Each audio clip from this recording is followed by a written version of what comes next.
Oh my gosh. What? How's that possible? I was uphill 1.5% slope. Guys, I am a full half second faster than Toyota's estimations, and I was going slightly uphill.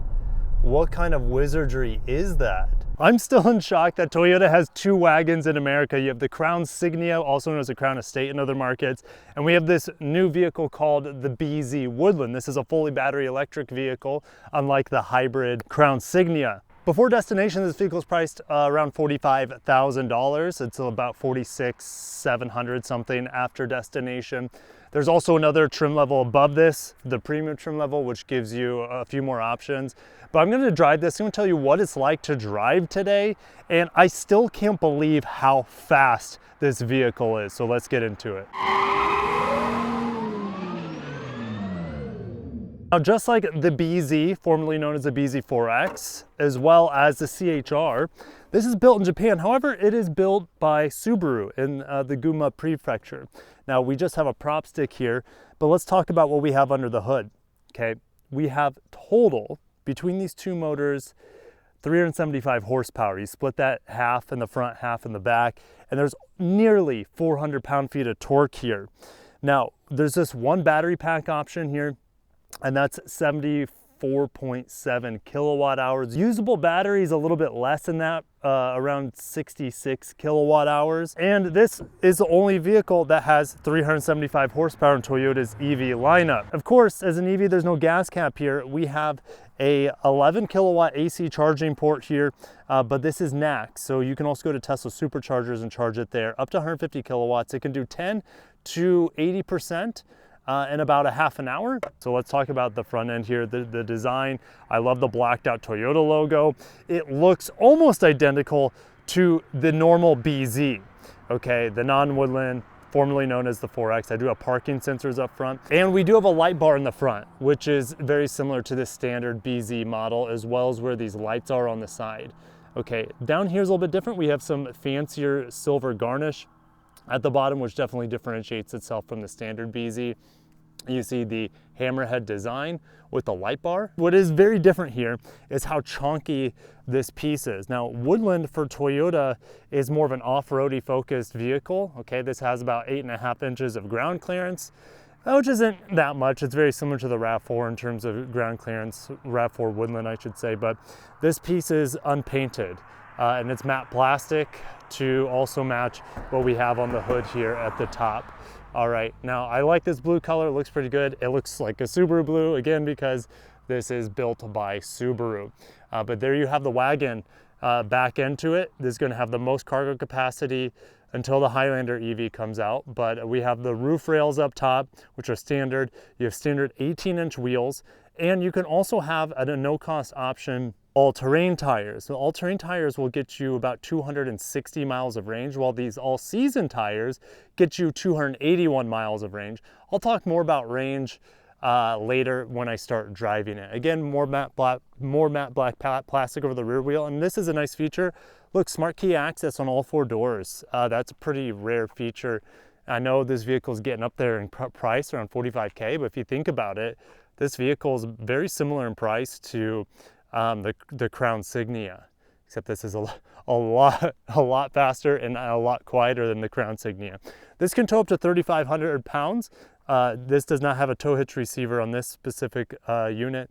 I like the blacked out Woodland logo, but blacked out BZ logo, BEV with the Beyond Zero. We have a light bar in the back. Okay, let's go ahead and open this up. Tiny Toyota badge, very similar to like the Crown Signia, for example. So getting in the back, this is going to be a feature in all the Woodlands, which are going to have all-terrain mats. I love it. I love the orange here. Okay, AC, 120 volt, 1500 watts. I love that little button here to enable it or disable it. Freaking awesome. LED light there, so you'll be able to see when you're plugging in your things. All right, and then I can also fold down the rear seats with these two levers when they 60/40. And then here is the tonneau cover.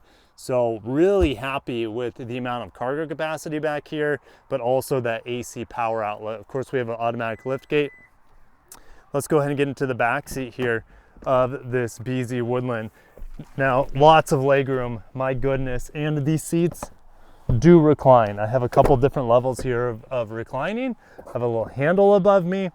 Look at this leg room. It's monstrous amounts of leg room. And again, one big mat back here. I have a fly in my face. One big mat back here, mostly flat floor. It goes up maybe an inch or two in the middle down here. I also have heated seats, USB-Cs, and vents for the back seat. Soft touch to the back seats. You can see this beautiful panel roof, which is, I want to say it's optional. Okay, a little LED light above, and I can fold this down here to reveal some cup holders.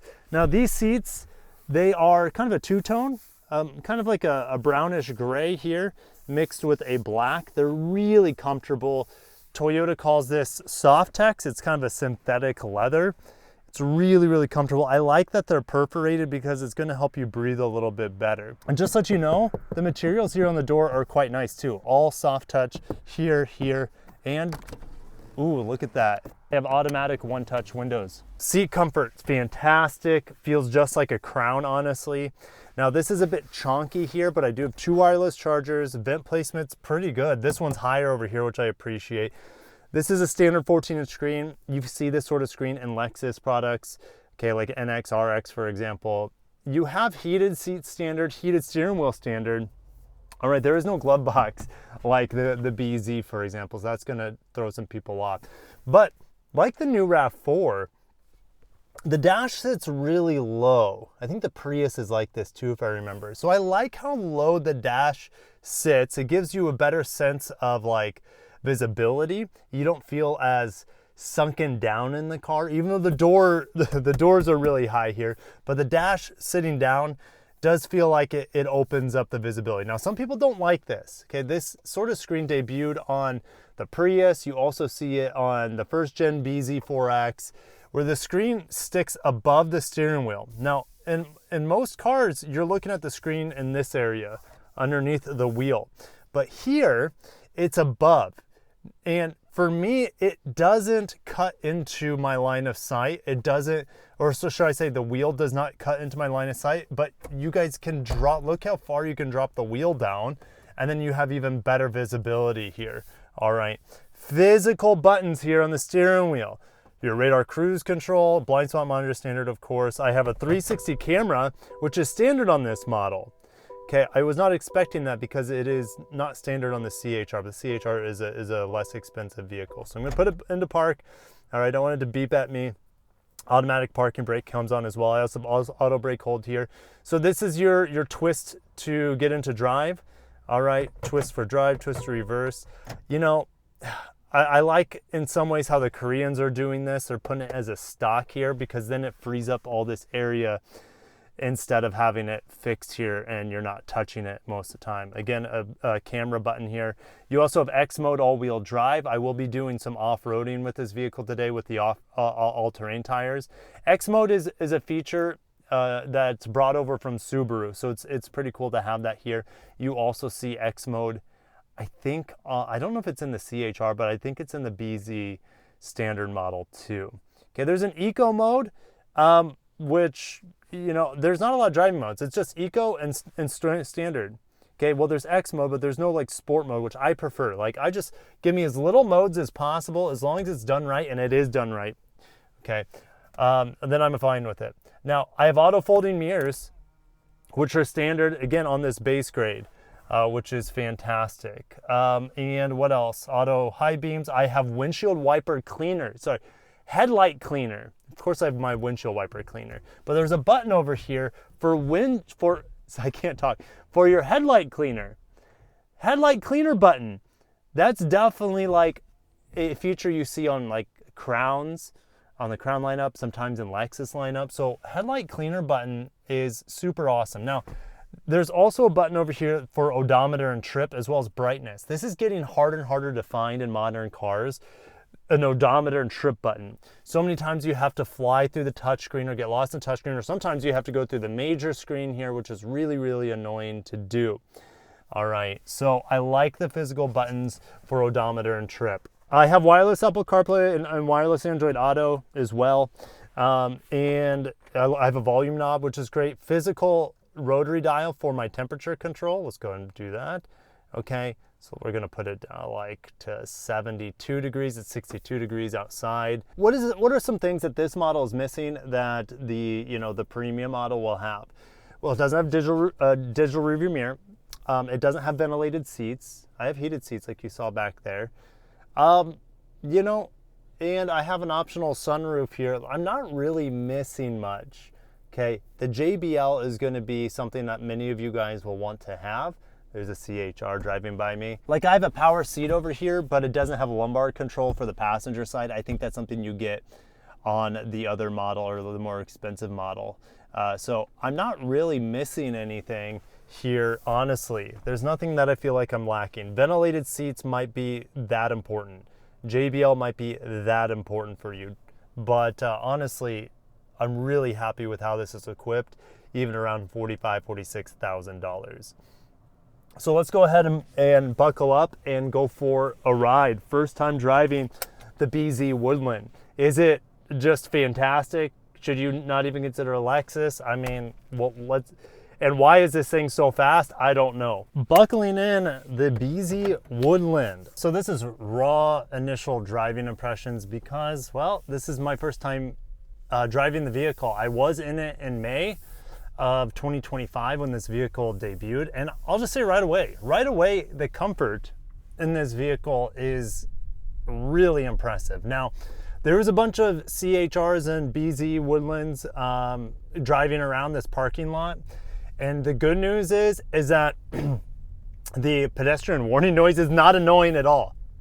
I can hear it a little bit right here, but when the cars are moving around, you could barely hear it. Now, when you're in reverse, it gets a lot louder. So I guess that's a good thing. And this does remind me a lot of the standard BZ, all right? The wheelbase is the same, like I already mentioned.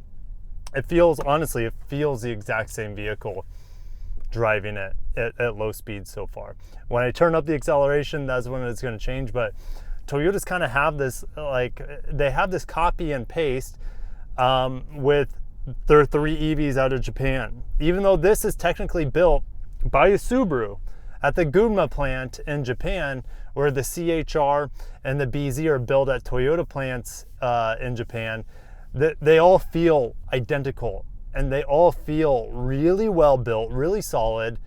No creaks or rattles to this vehicle at all. Now, when I got in here, there's like 1,300 miles on it. So it's still a brand new car. All right, but it's incredibly quiet. Now, this is not the premium model, but I still have acoustic glass here. That is a surprise. I was not expecting acoustic glass. Now, I have paddle shifters here, and they do affect the regen. There is no one pedal driving, and I think that's fine with me. I honestly don't need one pedal driving. Is it convenient? Yeah, it can be very convenient if you're doing a lot of like stop and go city driving. Yeah, the pedal has a lot of depth to it seemingly already, meaning you're not gonna surprise yourself unless you just floor this thing, and then it'll pin you to the back of the seat. Okay, the regen, I immediately got off the pedal and I have max regen in right now. It's a really gentle application of that, you know, accelerated or should I say stronger regen. So it seems to be very, very refined. So what I'm getting so far is incredibly refined experience. It's super quiet. It feels super solid. The seat's very comfortable. It feels like I'm in a Toyota Crown. The seats look like they're just like a Toyota Crown. All right. The steering wheel quality with the baseball stitching, incredible. You know, comfort on my elbows, soft armrest, soft-ish armrest over here. It could be softer on the driver's side. All right. This is much quieter, I would say, than the new RAV4. That's not saying much. I know it's a more expensive vehicle, but not really when you think about it. $45K, if you look at like an XSE RAV4, aren't those around, you know, $45K too? Maybe the limited as well. So yeah, the regen is not that strong, even with the max bars here. All right, Toyota doesn't want to surprise you too much, but we got a Let's Go Brandon edition CRV next to us, and I'm really excited to dust it. Okay, about, I would say, a third of the throttle. Well, Let's Go Brandon in California is probably pretty rare. All right, but yeah, The BZ Woodland. Is this vehicle going to be rare? I don't know. I got the drag meter. I got the drag meter out, and once we find a flat place, we're really going to see if this can back up Toyota's 0 to 60 claim of 4.4 seconds. Now, when I tested the BZ, the non-Woodland, okay, the formerly known as the 4X, the BZ, that vehicle got 0 to 60 in about 4.6 when I tested it last May. All of them are fast. Any 5-second or faster 0 to 60 car is blazing quick. All right, let's talk about the steering. I was actually, it's very smooth. It doesn't seem to have like any dead space in it. It's pretty, like, so nothing dead off axis. All right, the front wheels, I feel like I've a really good idea of the wheel turning. All right, so yeah, it's not going to be, it's not like an RS6 Avant or something like that. Okay, it's fast in a straight line, but it's still got comfort in mind. So now I'm going 50, and it doesn't feel like it. It's just gliding. I'm going to listen to the cars next to me. Okay. It's not luxury quiet at speed. Okay, and that's at 50 miles an hour. So I would say like it's a little bit quieter than a RAV4 at speed, but oh, we got green. You know, but under 55 miles an hour, it's definitely quieter than a RAV4. And a RAV4 under 55 is still pretty quiet. Okay, but at highway speeds, this will have definitely an advantage when it comes to overall quietness. But it's not Lexus levels of super quiet, despite me having acoustic glass. I just went down to no regen, or should I say 1-bar regen, 1 of 4, to get a feel of the brakes. There's no weird dip or dive that you get with a lot of EVs. If you drive like the Nissan Leaf, okay, I know it's not a direct competitor to this, but a lot of EVs, when you come to a stop, they kind of have like, and this even on a Lucid Air, okay, they kind of have this clunky nosedive. They haven't, you know, it just seems like there's this awkward handoff between regen brakes and friction brakes. And I don't have that here. There's no awkward tilt and dive at the last second. It's very smooth and very predictable with the brake pedal.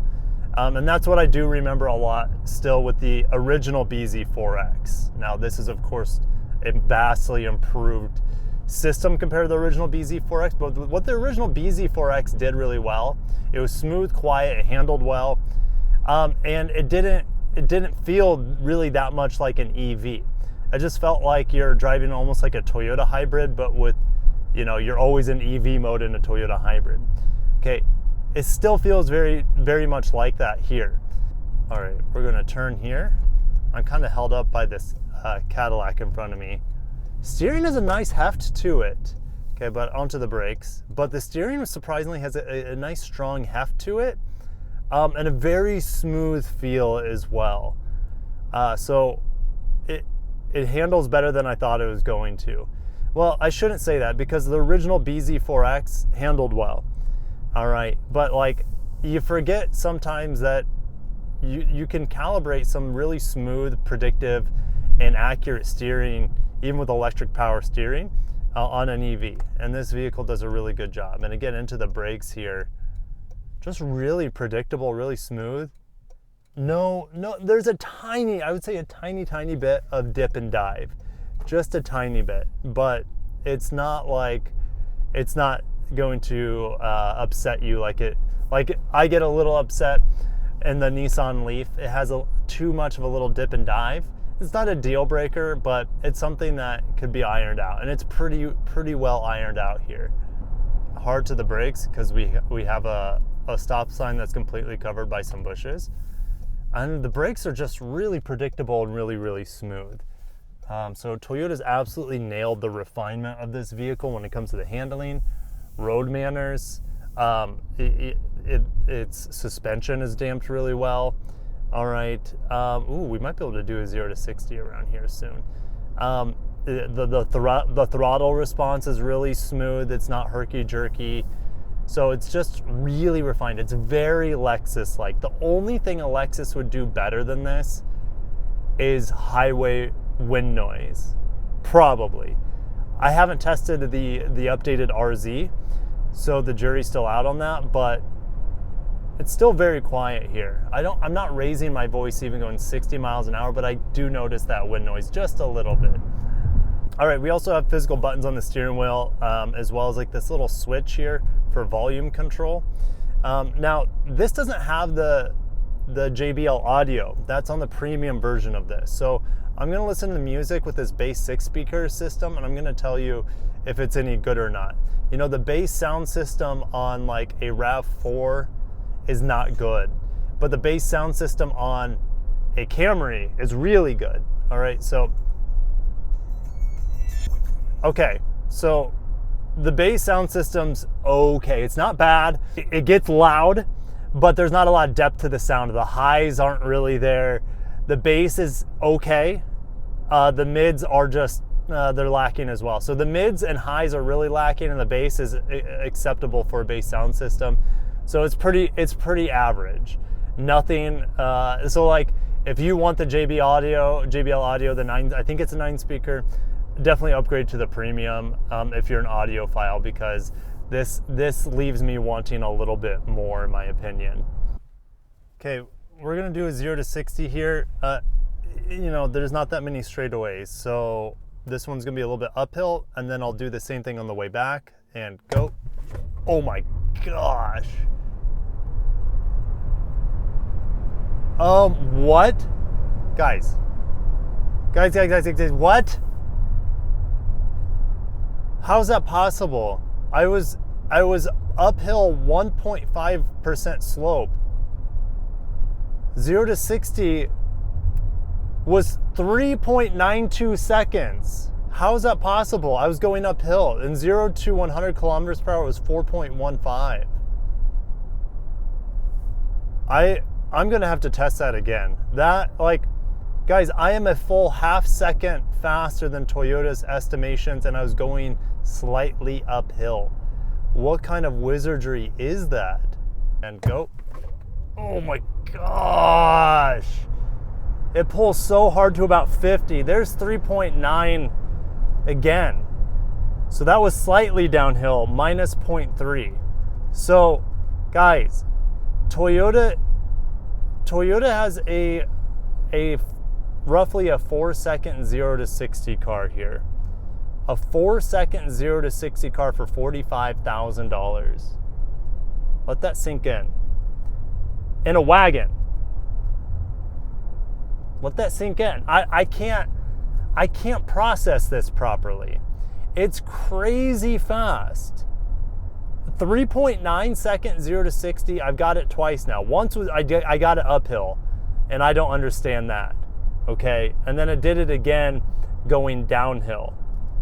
And 0 to 100 kilometers per hour in 4.17. That is ludicrous how fast this is. In a wagon, in a Toyota for 45K. Okay, I said Toyota and cued this. We're gonna do it again. This is a pretty flat area. We're gonna do another 0 to 60 here. Foot on the brake.